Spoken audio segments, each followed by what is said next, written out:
The sun has left and forgotten me. It's dark, I cannot see. Your stories don't define you, but how you tell them will. Hi, I'm Sarah Elkins, Chief Storymaker at Elkins Consulting. If you've been listening to this podcast over the years, you know that it has shifted and people have come and gone from this wonderful conversation, and I'm so honored to hold the stories of so many guests. You also know that the word authenticity holds a lot of power for me, not because I think it's so important, but because I think people misunderstand what authenticity really is. And today, you get to hear a wonderful conversation. You will meet Amir Fathizadeh, and I met him through the Narrative 4 group that I had a great author talk conversation with a group from that organization. And if you haven't yet looked up Narrative 4, please do. You will not regret finding out more about this organization. Also, for our listeners, if you are interviewing for jobs, our new course, Get Hired Job Interview Storytelling, is available at elkinsconsulting.com. Amir, thank you so much for joining me on Your Stories Don't Define You, How You Tell Them Will. Well, thank you so much for having me. It's great to be with you. Oh, it's such a pleasure. And I just keep thinking about the first question that somebody asked, which is, how did I decide which story to share at the beginning of our conversation at the Q&A for after you and your group had read my book? And I said, well, there was so much warmth in the room. I didn't want to use a story that didn't really demonstrate that comfort that I felt. And I mentioned your smile at the beginning of that conversation because you have such a warmth about you. So I'm honored to hold some of your stories in the next few minutes of our conversation. Well, thank you so much. I was so looking forward to meeting you the other day in that meeting, and I'm so glad to have the opportunity to actually be on your podcast. So I'm really delighted. Excellent. Well, you know how this starts. I would love for you to share with me and with the rest of our listeners a little something about yourself that most people don't know about you. What do you think? Well, there are a few things, but I think one that might actually make a difference for, your audience might be the story of when I was, I believe, about 8 or 9 years old. And I was with my family vacationing in a part of the country that was considered holy city. And my cousins were with me, my aunts were with me. We went out all together to the market. It was a very crowded city. My family and all went into a sewing store. My mother and my aunts and all the ladies in the family were all in sewing, doing, different kind of sewing. And when we came out of the store, I found myself lost. Tell me which city this was? I'm sorry? Which city? Oh, the name of the city was called Mashhad. This is in a city in northeast of Iran. Oh, okay. And so for 8 or 9 year old, child, being lost in a crowded city was pretty scary. So I started crying and didn't know which way to go. People started to gather around me and kind of asking, where are your parents? Where do you live? And I had no idea.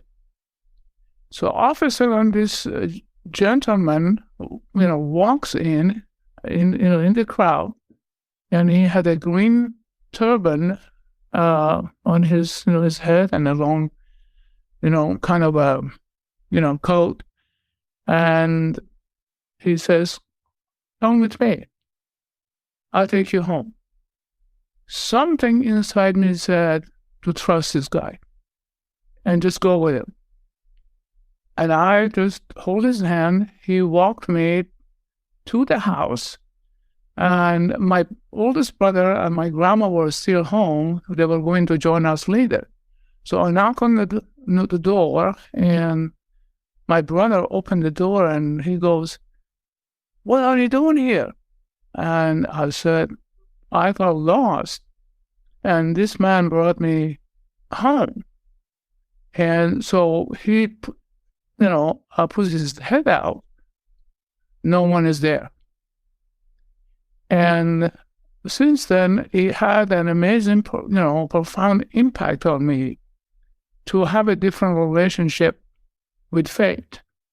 Even though during my college years, I went into denying any type of faith and religion and became interested in finding out details of why people believe or don't believe.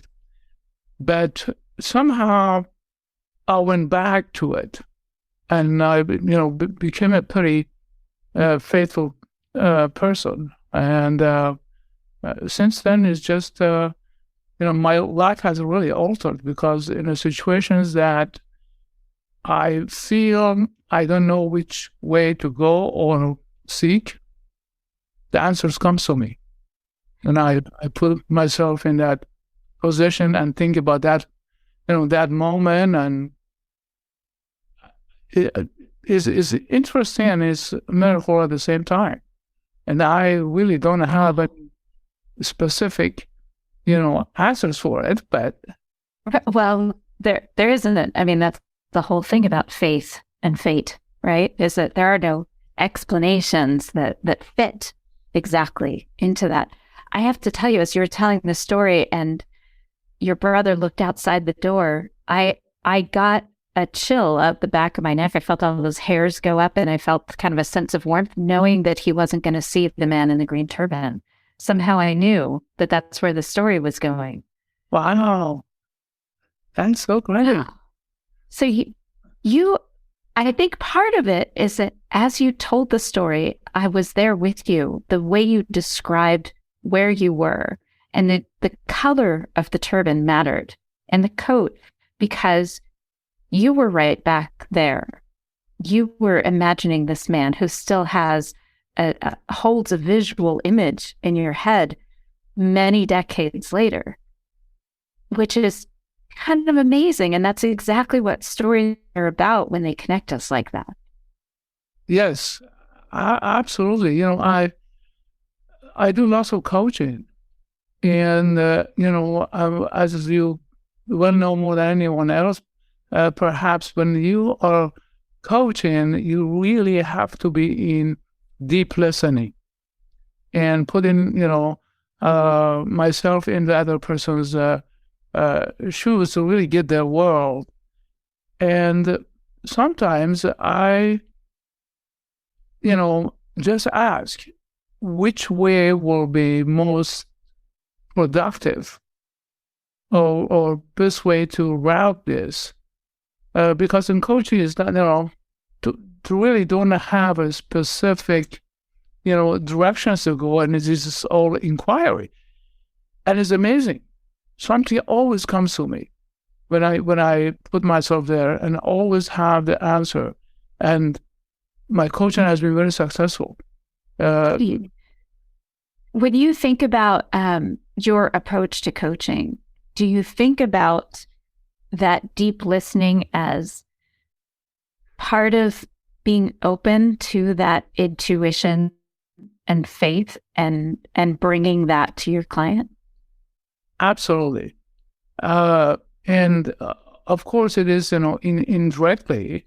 And, I never speak about, the faith or intuition or the approach, I use. And it is one of those things that, that comes, I think, with experience, with believing, especially believing in clients and really getting what they're dealing with. And being able to just really feel what they're going through. And the moment I can feel the pain, I seem to have directions which way to direct the client. It is very rewarding. It is. So tell me about a particular conversation you had with a client where there was that moment of enlightenment where you could see it. You could see the wheels turning, and maybe they didn't know at that moment. They usually don't, but you know that over the next 48 hours or 2 weeks, that person is going to have a breakthrough, even if they didn't realize it at the time of the conversation. And you're nodding because you already have a client in your head. So tell me that story. Oh my gosh. Let me see. I have long and short story. Let me share this one with you because it is in this country. I was working with a client, a Black gentleman who barely spoke during the whole, meeting, but he was absorbing and listening. And what he was dealing with was all his life, he's been in and out of prison, and he couldn't get along with any white people. And, he always in fights, arguments with his bosses, going to jail, out of jail, and so on, and was 58 years old. So when I really got into his world and I had him go back to the childhood, and let's distinguish and see what has captured you that you cannot see is a blind spot. And so when he started actually sharing, after I described to him the process of how we're going to do this, all of a sudden his face just lighted up and tears started to roll down his cheeks. And he says, "Oh my God, when I was 8 years old, I lived with my parents in Detroit. And in Detroit, as you know, about half, African American Black people and half white people. And he says, my father was transferred from one side of the city to the other side. So I was forced to go to a white school. And before that, I was going to Black school. I guess those days they had that. And he said the first day on the class, the teacher said, "You are so Black that we can't write on you." He said, that moment, I said to myself, I hate these people. I never will get along with them. I never want to be friends with them. So he distinguished that as an 8-year-old boy, he made a story, an interpretation of what the teacher said. And he carried that story for 50 years. So 50 years of hating white people, not being able to get along with them, getting in fights, going to jail. At 58, he freed up because he was captured inside this, I'll call it cocoon. And protection. His brain was protecting him. Exactly. And he had enough stories, evidence, witnesses, you name it, to justify being right about what happened when he was 8. So him being able to free up and expressing to me that I have love and passion for all people, that was probably the best and biggest reward I could receive from any client. So this is in a way short example of working with a client, being able to see something for themselves that they couldn't see before, and when they see it, something new opens up, a new possibility opens up. You talk about authenticity quite a bit, which I love. The authenticity, and so this authenticity actually fits very nicely in this story, because for 50 years he's been pretending based on that story. So when you're authentic, there is no pretense, there is no attachment. This is who you are. You're free to talk, you're free to express, you're free to be yourself. And I think that's what showed up. He went from pretense to being fully authentic, and for himself, see something that opened up a new channel. Absolutely. And the process, I think, is so critical to be able to unlock that experience, because we know that our brain will fixate and see only what will confirm its bias. As long as we're not aware, that's what our brains do. It's totally natural. And thinking about that young boy and the teacher and what they said, it just makes me angry. And I wasn't there. I don't know this man. I only know the story told by you, whom I just met, and I'm angry for him. And at the same time, I'm thinking about the story that he has held onto and consciously ignored any evidence that white people could be his friend, that anyone outside of his circle could actually care about him and want him to succeed. He wouldn't ever see that, because his brain was protecting him and saying, oh, if you want to survive, you can't be friends with people who are a threat to you, and all white people are a threat to you.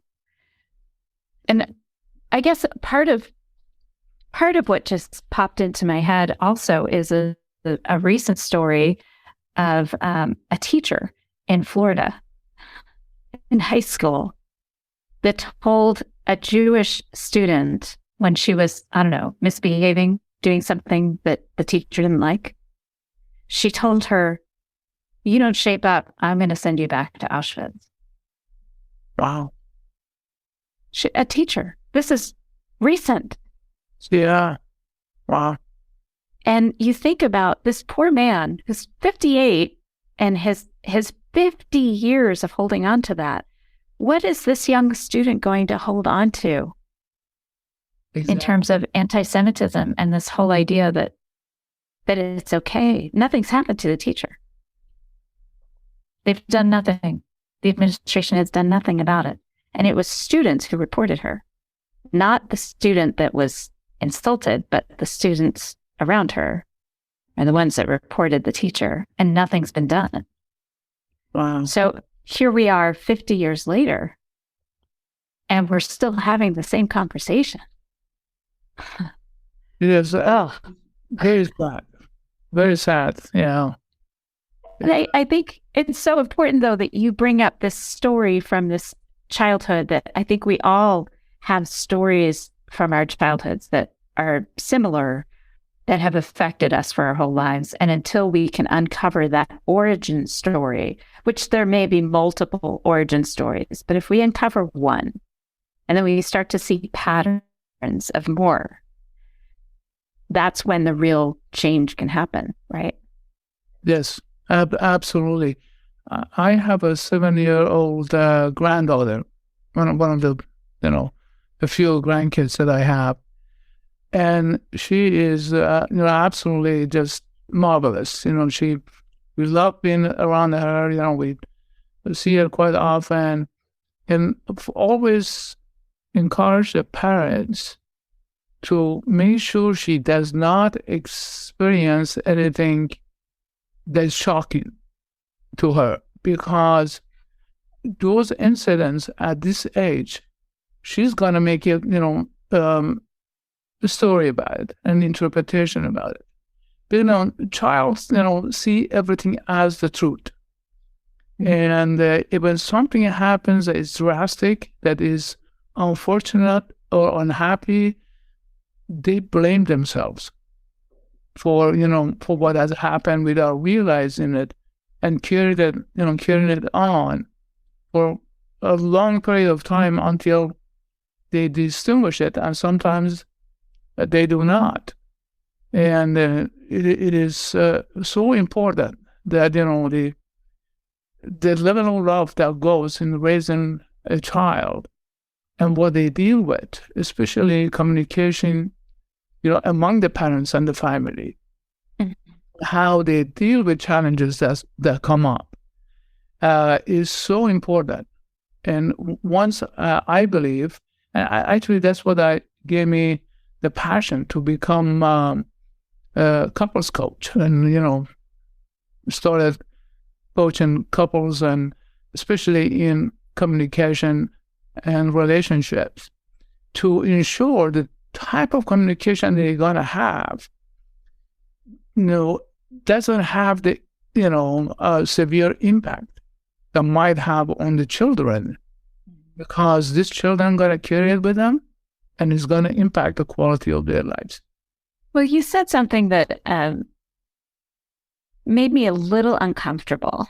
You said something about the parents trying to protect her from having things that might shock her happen. And that got me a little uncomfortable, because we can't. And I'm not sure it's a great idea to protect our children from uncomfortable situations. Partly because then how do we deal with that discomfort as we age if we don't experience it in a place where we have the support to deal with it? But then you came around to say, making sure that they are in a place where they have clear communication and loving communication.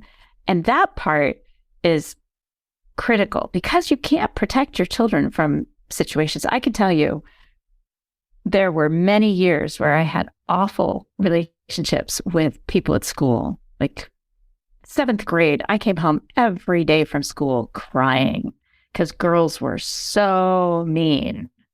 So there's no way my mom can protect me from that. It's just going to happen. But I love that you then turned around and said, these things are going to happen, and we just need to make sure we have open lines of communication, that our children can talk to us about the feelings that they have, the experiences they're having, and that we are modeling, which is why you got into couples coaching, is that we are modeling what we want to see in our children. Yeah, absolutely. I think you said it beautifully. The externalities we cannot control, but what gets created in a household, we can, and that comes from the appropriate and proper communication and relationship that gets created, because we are the role model.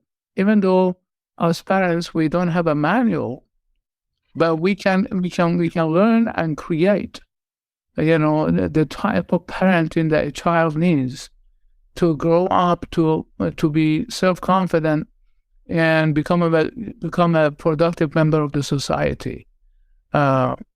Which these days when we look around, oh my gosh, you see all type of people that have grown up probably of their either mistreated childhood, or something that happened, or the way they were raised in their family. They don't necessarily have the type of self-confidence, freedom, self-expression, and the type of life that they could have, and they don't have the tools as adults because they weren't modeled for them as children. Yeah, I see that a lot. And I also see that, again, the reason that was like, what do you mean protect her from shock? That's impossible. The reason that caught my attention is that when my younger son was a freshman in college in Missoula, which is 2 hours from us here in Helena, Montana, I ran into a couple of students in Helena, my little town, up hiking on the mountain where I hike a lot. And they are a couple years older than my son. I said, oh, yes, I have a son in school there. And we started visiting. And I said, tell me, I keep hearing about these helicopter parents that are actually calling the teachers, calling the administration on behalf of their college students to complain about a grade or whatever. I said, is it really that bad? And they just laughed. They're like, it's worse. We don't even call it helicoptering anymore. We call it snowplows or lawnmowers because they remove any possible obstacles for their children so that they can go through whatever they're experiencing without any obstacles. And I said, how's that working? Tell me about that. And one of them said she had been downstairs in the laundry room of her dorm and saw the mother of one of their students doing his laundry for him in the laundry room of the dormitories at college. And so when you said that we need to protect them from shock, I thought, oh my gosh, we have to not protect them from shock. But at the same time, again, we have to come back to this whole idea of this is going to happen. We can't protect it externally from what's going to happen. But internally, if they can talk to us, if that young man had been able to express what he had experienced in school, where his parents could have understood better what he had just experienced, and to be able to talk about it and even bring it up years later and say, do you remember when this happened?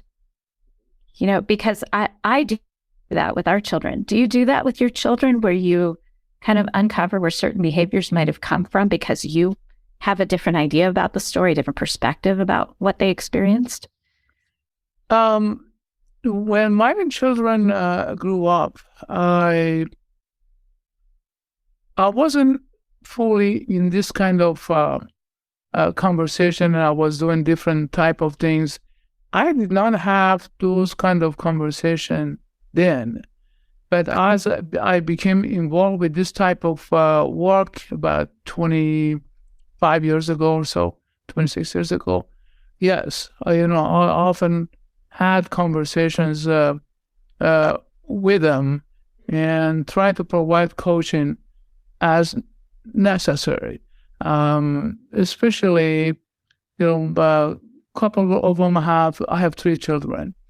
2 of them have dealt with some, very serious medical situation throughout, their lives, and they have experienced some stuff that, majority of kids don't experience.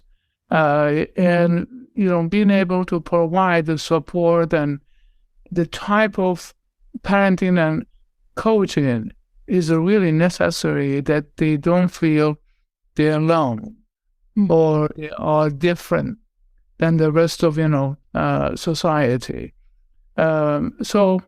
Yes, I provide on a regular basis as much as I can, especially, I cannot enforce, Right. They're adults. Yes. But if they, they seek it and they don't ask for it, absolutely. I love doing that. That's wonderful. So I'd like to come full circle into your work with Narrative 4. And listeners, if you hadn't listened to my episode with Lee Keylock, who works with Narrative 4, and the reason I was introduced to Amir, if you haven't listened to the episode with him on this podcast, I highly recommend you go back to that one and listen to it, because it's really extraordinary. And he explained some of how he got started with Narrative 4.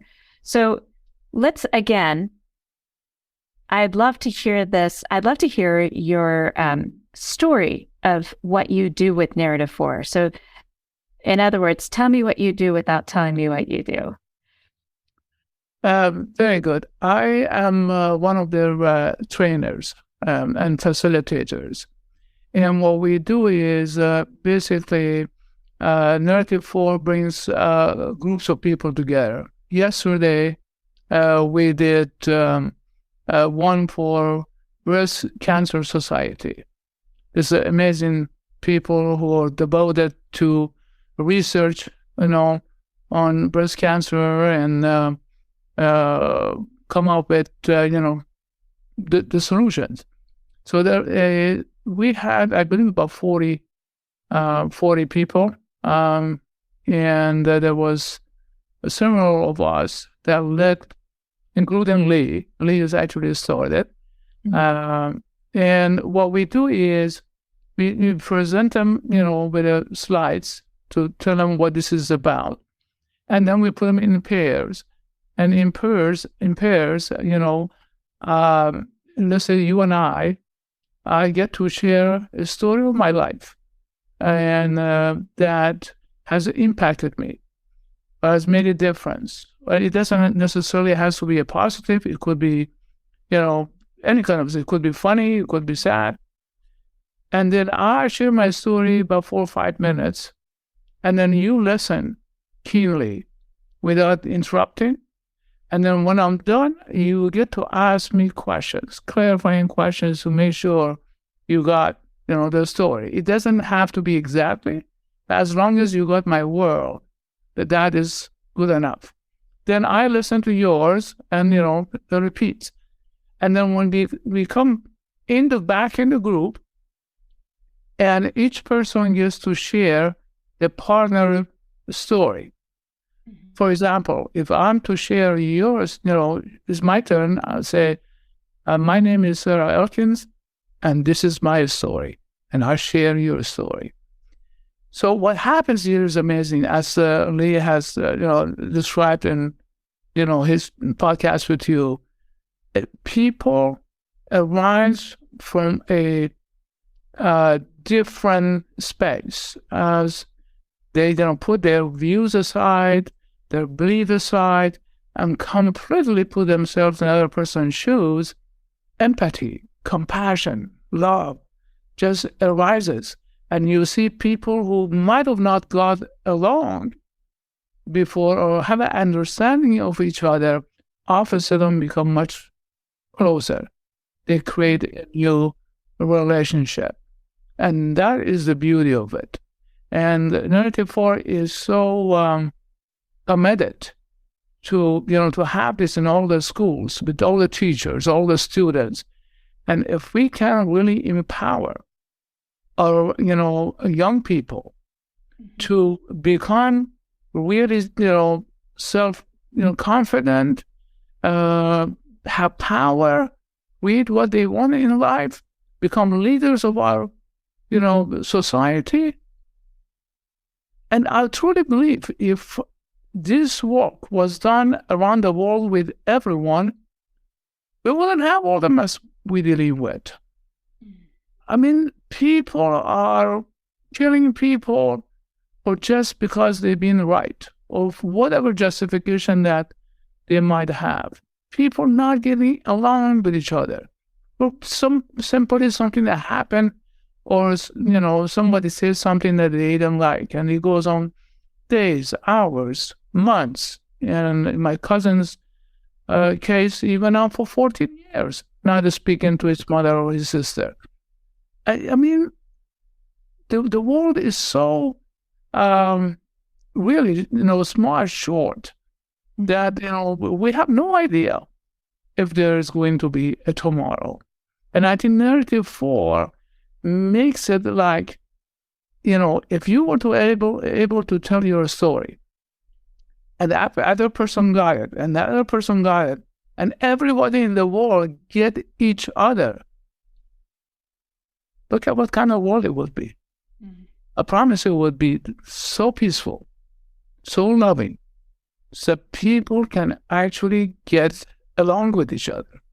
Well, but there's such a desperate need for connection, real connection, and not based on political affiliation or fandom of, although sometimes being a fan of say a sports team or a particular TV show can bring you very similar feelings of connection that are necessary.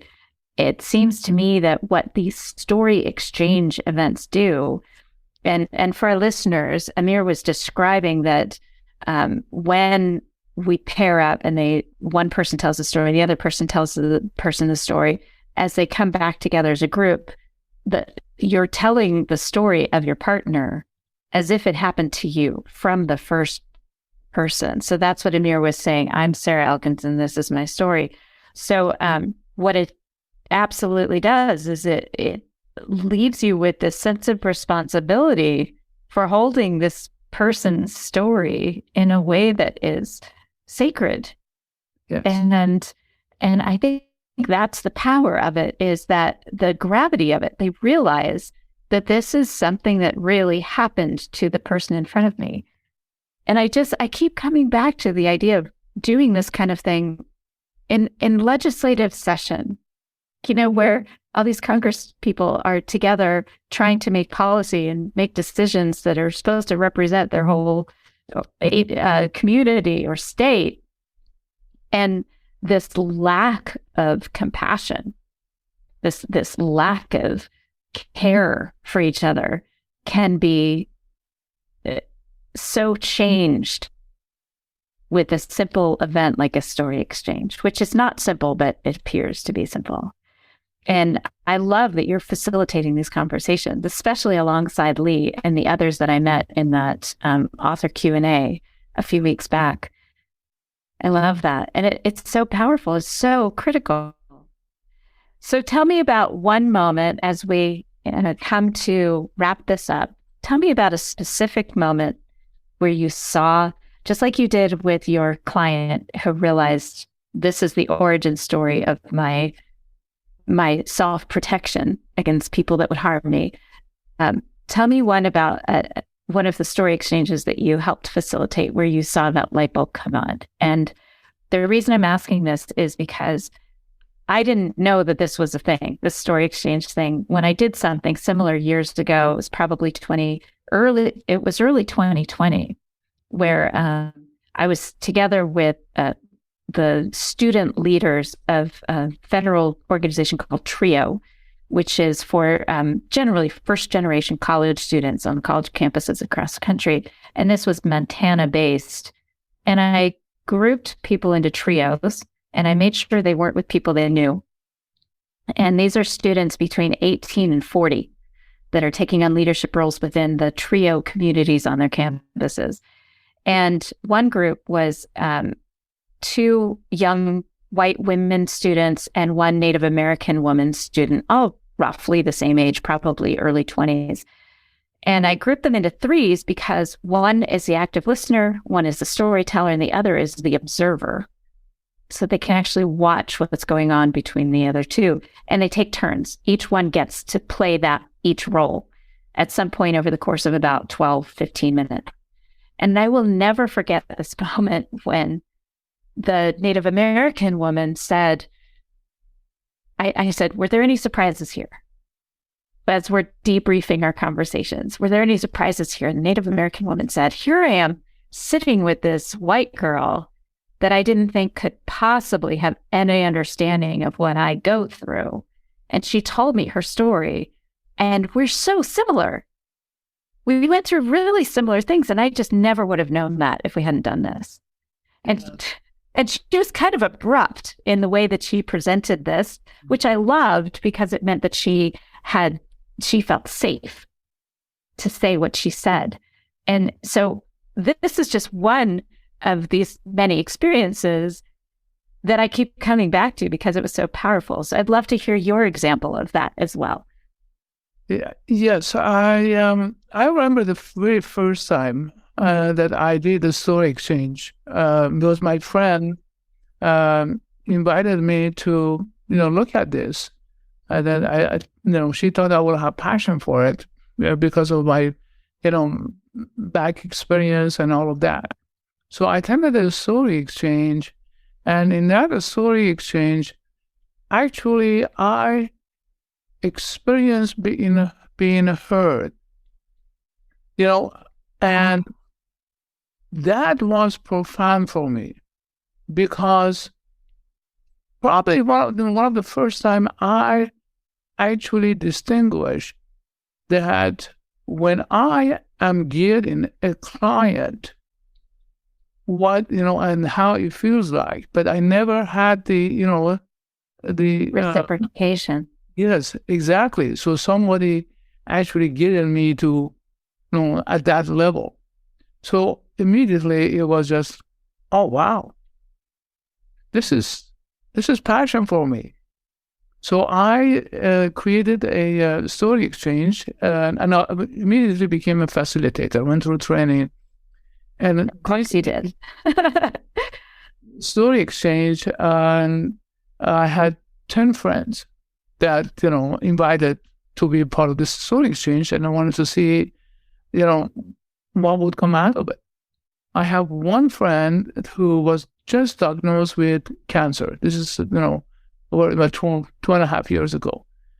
And she participated, and she has just, shaved her head, and she was going through chemo and all of that. She had such an amazing experience from that story, because the person who was listening to her, who actually happened to be the person who invited me to attend the story exchange, she came out of it so powerful that she said, I am going to fight this.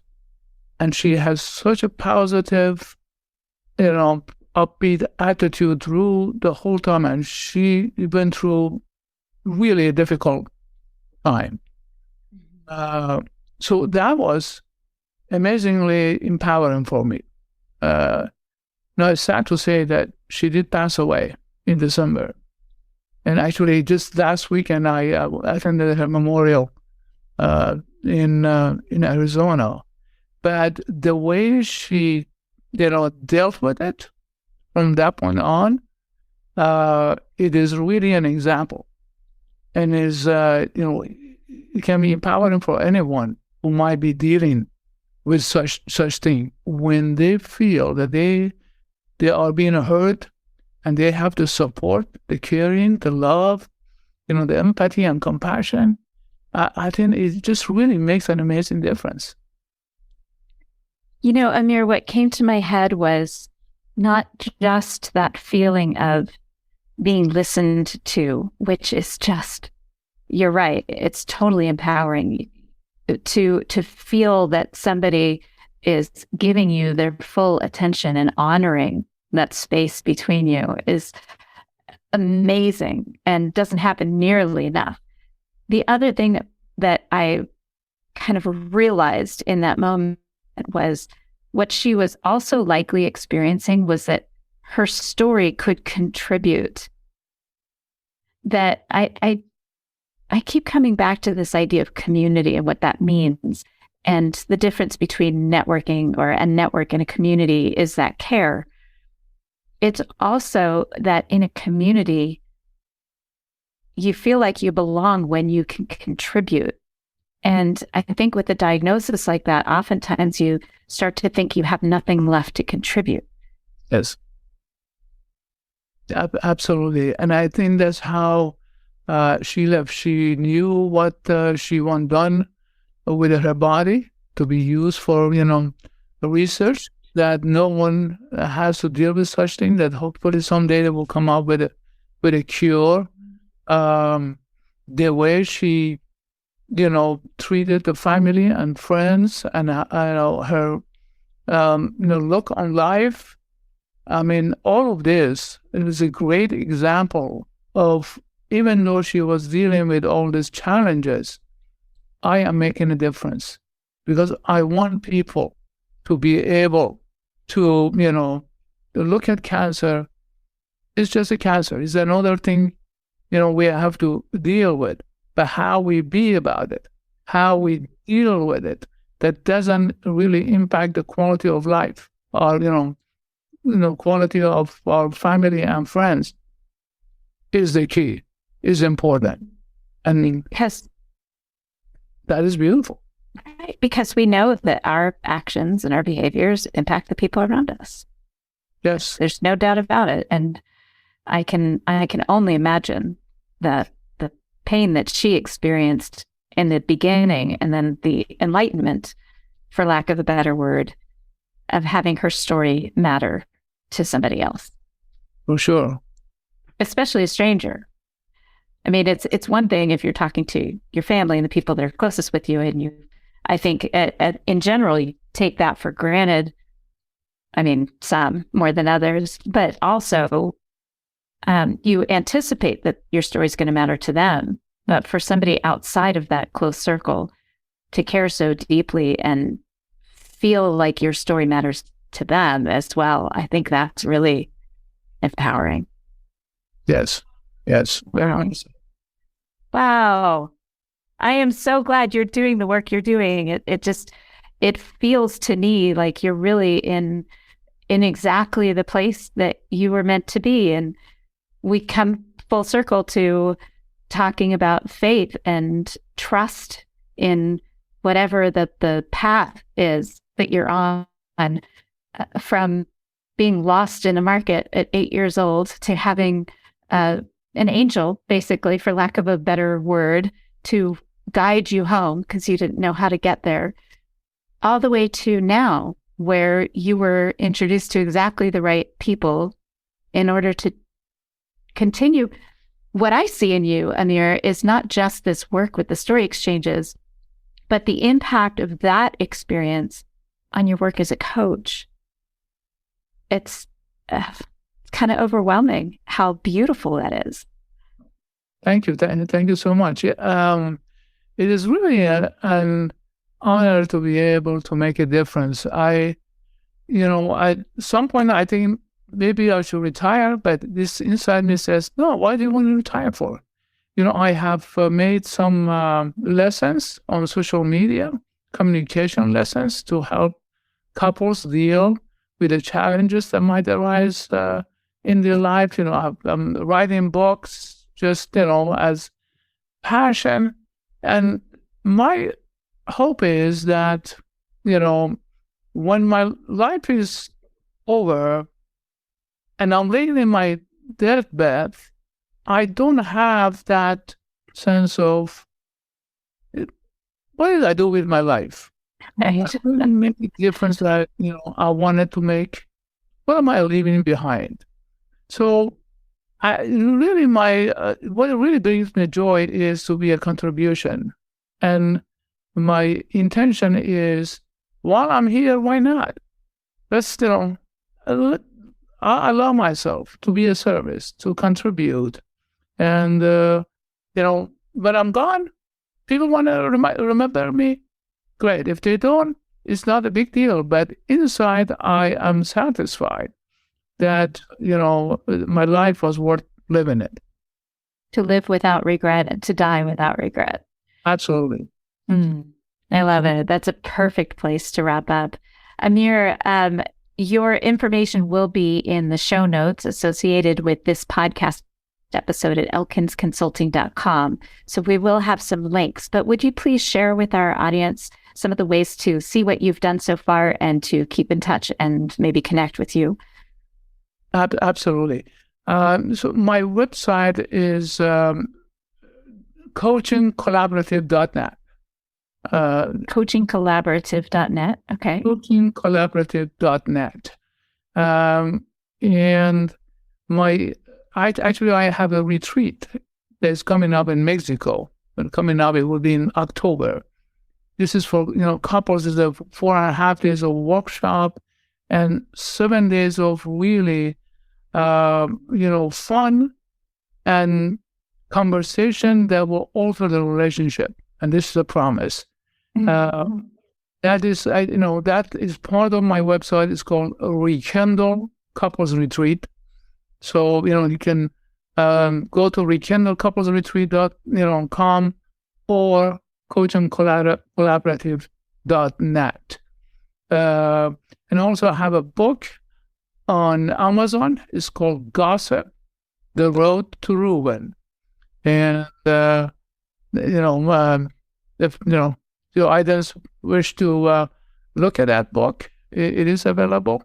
And I can be reached on social media, just Amir Fathizadeh. I'll be happy to be a service, answer any questions, anything I can do to make a difference with someone who might be struggling with something. Wonderful. Wonderful. Amir, thank you so much. I really appreciate your time and I honor your story. Thank you so much, Sarah. It's so great to be with you. And thank you so much again for having me on this podcast. Smile, what's the use of crying? You'll find that life is still worthwhile if you just smile.